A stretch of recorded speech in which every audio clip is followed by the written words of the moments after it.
Halo, Assalamualaikum warahmatullahi wabarakatuh. Sehat anak-anakku? Bagi hari ini? Iya, sebelum kita mulai, mohon berdoa dulu menurut agama dan kepercayaan masing-masing. Berdoa mulai. Mudah-mudahan apa yang kita lakukan hari ini mendapat berkah dari Allah Subhanahu wa Ta'ala. Kali ini kita membahas mengenai teks diskusi. Sudah pernah mendengar istilah ini belum? Ibu pikir kalian sudah pernah melakukannya ketika proses belajar mengajar tatap muka dilaksanakan, ataupun ketika kalian menonton televisi, misalnya ketika ada tayangan Mata Najwa, Kick Indie. Jadi diskusi adalah kegiatan, bisa orang per orang atau orang dengan kelompok, untuk bertukar pikiran, pendapat atau argumen untuk memecahkan sebuah masalah atau untuk mencari sebuah solusi. Sobat belajar, kita lanjutkan. Kalau tadi kita bahas mengenai arti diskusi, sekarang kita bicarakan mengenai teks diskusi. Apa yang dimaksud dengan teks diskusi? Teks diskusi adalah wacana yang berisi argumen yang mendukung ataupun yang tidak mendukung. Nah, yang mendukung itu adalah argumen yang pro, dan yang tidak mendukung adalah argumen yang kontra. Berikutnya kita bahas mengenai struktur dalam teks diskusi. Ada 3 sobat belajar. Yang pertama adalah isu, yang kedua adalah argumen, dan yang ketiga adalah kesimpulan dan saran.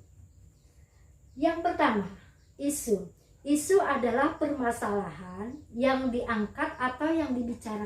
Oke, kita lanjutkan bagian kedua dari struktur teks diskusi, yaitu argumen. Kembali ke masalah yang tadi mengenai penggunaan jilbab untuk siswa non-muslim. Nah, di dalam argumen ini berisi pendapat yang pro dan pendapat yang kontra. Kalau pro berarti dia mendukung, sedangkan yang kontra ini adalah sebaliknya, berarti tidak mendukung.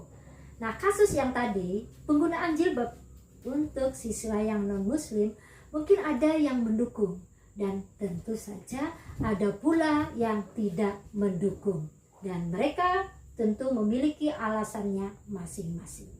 Bagaimana kalau kamu sendiri, mendukung atau tidak? Bagian terakhir dari struktur diskusi adalah kesimpulan dan saran. Kesimpulan merupakan hasil akhir dari pembicaraan atau hasil dari sebuah diskusi, dan saran tentu saja adalah solusi.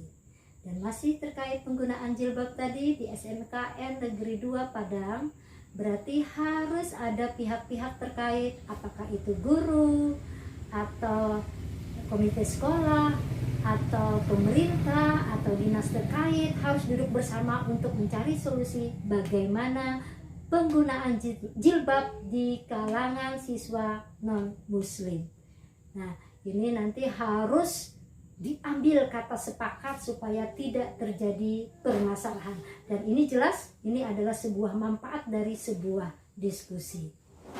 Oke, sobat belajar, kita lanjutkan bagian seterusnya, yaitu kaidah bahasa dalam teks diskusi. Ibu hanya mencontohkan bahwa di dalam teks diskusi ada menggunakan bahasa perbandingan ataupun bahasa pertentangan. Dan hal ini nanti akan kita lanjutkan dalam pertemuan selanjutnya, dan akan Ibu berikan materi tambahan mengenai ini. Oke anak-anak, kalau ada yang ingin kamu tanyakan, silahkan hubungi email Ibu atau chat nomor pribadi Ibu. Jangan sungkan-sungkan. Seperti kata pepatah, malu bertanya, sesat di jalan. Banyak bertanya, insya Allah banyak pengetahuan. Salam.